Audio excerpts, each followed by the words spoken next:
Brown appeared to pull Brown's shorts down. Unclear if that was intentional. A double tech, of course, would have resulted in an ejection for Draymond. It would have pushed his total for the playoffs to 5, which is 2 away from an automatic suspension. Here's Jalen. Just trying to play basketball, and I feel like that was an illegal play. I feel like they could have called it, but they let it go in terms of a technical on either way. But I don't know what I was supposed to do there. Like some guy, they got their legs on the top of your head, and then he tried to pull my pants down. I don't know what that was about, but that's what Draymond Green does. JJ, I'll start with you. Did Draymond deserve the second tech? Okay. CJ, have you fallen on the floor before and someone stood over you? Absolutely. You got to get up right away. You've got to figure out a way to get up. So he was using the shorts as leverage to pull his body weight up. I don't know that he was pulling his pants down. Draymond didn't deserve a tech here. I actually didn't think much of this play. Draymond knows what he's doing here, right? He's instigating. He's being a troll, if you will. He probably could have just moved his legs to the left. Instead, he shifted them to the right and gently rested them on the back of Jaylen Brown's head. But there was nothing about this play that I thought warranted a second technical. Draymond also knows, and there's plenty of guys in NBA history who were this way as well. Draymond knows, based on his reputation, that he's going to get a technical when he's being demonstrative early in the game. He's got to do a lot, Stephen A., to get that second technical, like a lot. And this wasn't enough, especially when you talk about the situation. Game 2 of the finals against a great Boston Celtics team. The refs made the right decision here in not throwing Draymond Green out of the game. Yeah, we spoke about this off camera. I said the referee's job is to monitor the game, not control it. And I thought they did a great job of monitoring the situation, assessing the intention, assessing what happened. Was it extra? Absolutely. Did it deserve a technical? Absolutely not. Not in the finals, not in this situation. The referees can't control the outcome of the game. They can only kind of dictate the tempo and the pace by calling fouls, hand checking, things of that nature. But I thought that they handled this situation accordingly. Draymond knows he can get away with a little bit more than most because of his personality, his reputation, as JJ referenced before, but also the way he plays. It's well known. And I think Jaylen Brown, understanding the circumstance of the situation, didn't like it. I wouldn't like it if someone put their shoes on my head either. I would have got up fast as well. But I think Jaylen could have escalated the situation more to kind of draw more attention to it and potentially get Draymond that second technical. Let me get on my little soapbox here and saying what I have to say. I completely agree with both of you. I don't think it warranted a second technical foul. I don't think it warranted Draymond Green being ejected. And I'm utterly disgusted that people would even think that it should be. It's almost like people, listen, if you're a Boston Celtics fan, I'm a guy I grew up and I watched wrestling and I loved myself some Ric Flair and, to be the man, you got to beat the man. I can't stand when I get the impression that people are looking for every little thing that they can find to gain an advantage. Do you really, really want to win because Draymond Green is ejected from a game? It really, really disgusts me. I want the best players on the court. Let's go at it. I don't want injuries. I don't want excuses. I don't want anything. The officials are there to officiate the game, like you pointed out, and to contain things, but not necessarily to control things. CJ, you're absolutely right about that. But I just think that when you look at it from this perspective, the fact that it was even being contemplated was really, really annoying to me. We watched the NBA, and the NBA was popularized by watching some degree of physicality. We understand that the playoffs are different than the regular season. Intensity elevates exponentially. We get all of that. We understand that, and then we want to discipline and criticize players because their intensity level is elevated to the point that we want to see these guys going at it. As long as they ain't throwing blows at one another, what's the damn problem? So what? They were getting in each other's face or what have you, and you had to separate them, and that's a reason for officials to give these guys technicals. Or in the case of Draymond Green, you had people that wanted him thrown out the game. They wanted him to receive a second technical foul. That, to me, would have been catastrophic. And I think that it's important to point that out. The flip side to this, however, is, and it's unavoidable to bring up the subject, I am one of those guys that believe years ago when Draymond Green got suspended for Game 5 because he had accumulated too many technicals, right? After LeBron James shoved him to the ground and he kicked up his feet and was accused of kicking LeBron James, and ultimately he ended up getting suspended for Game 5. I always tease that was a stimulus package given to LeBron James and the Cleveland Cavaliers, and it cost the Golden State Warriors the title, because if y'all remember, Golden State won that game in Cleveland. They were up 3-1 going back to Golden State. If Draymond Green hadn't been going for Game 5, I believe Golden State wins the title.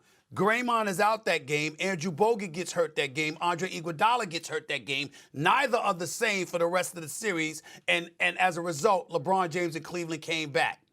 The point that I'm bringing that up for is this reason. If you're Draymond Green at the end of the day, bro, your suspension for that game arguably cost the Golden State Warriors a championship. As right as you may be, and as addicted to your own personality as you may be, and as much as we all love ourselves some Draymond Green, because I know I do find myself scared at times watching him get in the face and being so demonstrative with officials, because it's like somebody might just sit up there and say, hell with it, I'm ejecting you from this game. And it could cost Golden State. So to me, if I'm Steve Kerr, I'm going to sit Draymond down, and I'm going to go like this. I know what you do. I know better than anybody. I'm your coach. I've been your coach all of this time. Do you really, really want to find yourself in a position where this could potentially cost us a title? Because we believe it cost us a title when you got suspended years ago in 2016 against LeBron James and those boys. Do you want that to happen again? Draymond, even though he didn't deserve a second technical, he didn't deserve an ejection, and I'm all for the brother. At the end of the day, this is the finals, and the Boston Celtics are no joke. They cannot afford to lose Draymond Green. And I fear that one official, because all it takes is one, is going to lose at one of these games and eject him. That's where I'm at, guys. Yeah. CJ, I have a question for you. Just some insight. Obviously, you've played against the Warriors a ton. What's it like going against Dre when he's at his best? I think he's the engine of the Warriors team. Obviously, the offense revolves around Steph Curry, his movement, his gravity, if you will. He kind of attracts the defense. All eyes are constantly on him. But Dre started the game pressuring Horford. He kind of let the team know, like, look, we're not going down 0-2 at the crib. We got to make sure we're aggressive. We got to make sure we hit first. They came in our house. They punked us in the fourth quarter of game 1. And we can't let that happen again.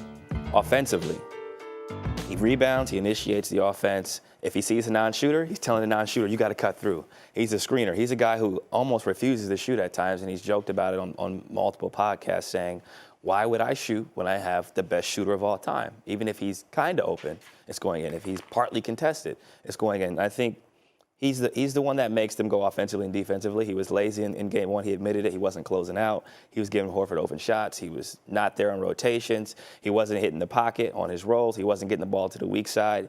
He didn't make his free throws. He did a lot of things poorly, and he accepted accountability for it, and he rose to the occasion. But I would say that when he's playing his best basketball, he's taking open shots, he's being aggressive, he's shooting those floaters in the lane, but he's also screening as he did before, where he screened 3 guys in one possession and Steph came off and hit a tray ball.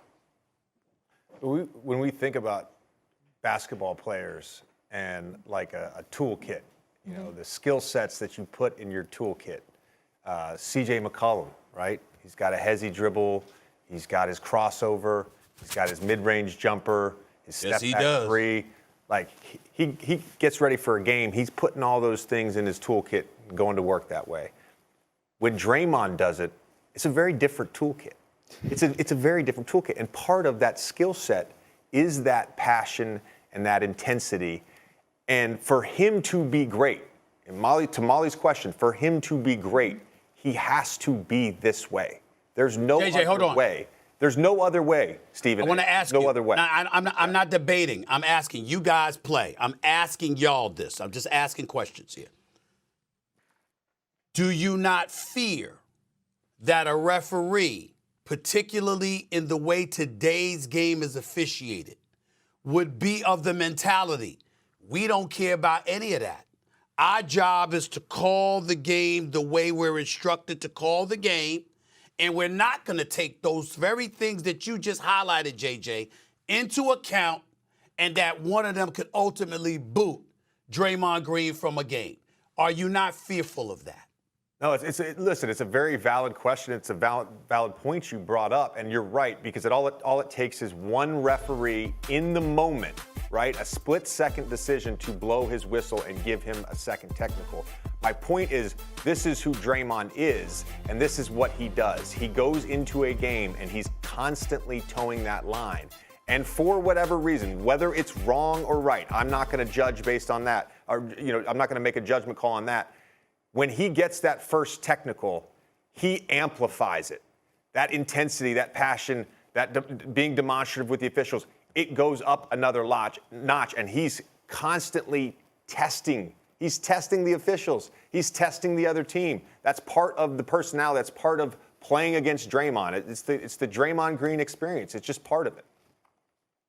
My only response to that would be, I get it and I understand it, but if you're the kind of official that adopts the mentality, if we let you get away with this too much, then somebody else has the license to say, when I'm going against the Golden State Warriors, I guess I can act like that too, since you're giving Draymond Green this kind of latitude. I just worry that it might cost them. And I will say this about Draymond, and I think that both of you would agree with what I'm about to say.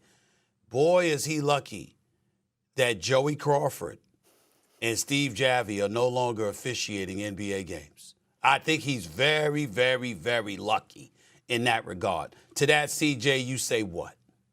All officials are great, first and foremost. Rarely ever make mistakes. The efficiency rating on good calls minus bad calls is probably 98, 99%. They're only wrong probably 0.5 to 1% of the time. But I think you guys are right. He toes the line far too often. It's going to cost him at some point, and all it takes is Smart or Grant Williams to understand that Draymond has one technical. Then you get in his face. Maybe you push him first. Maybe you just throw him a little elbow, get him to react, and that gets him out of the game. Obviously, we want to see the best players play, and we don't want this to occur, but he has to be very careful, because if he doesn't have a veteran referee who's mild-mannered, well-tempered, understands him, they may do a quick technical as opposed to going to the review. They saved him by reviewing that play, because in the moment, that could have been an easy technical foul. You've seen the feet on his head, could have got rid of it early, but they understood that he already had one. They understood the personnel. JJ, we talk about KYP all the time, know your personnel, not just in sports, but they have to know their players and their players' personalities. And in this case, Draymond's reputation saved him, and will continue to save him until it doesn't. All right, we'll leave it there. Only Westbrook has more techs than Dre since entering the league in 2012. But I want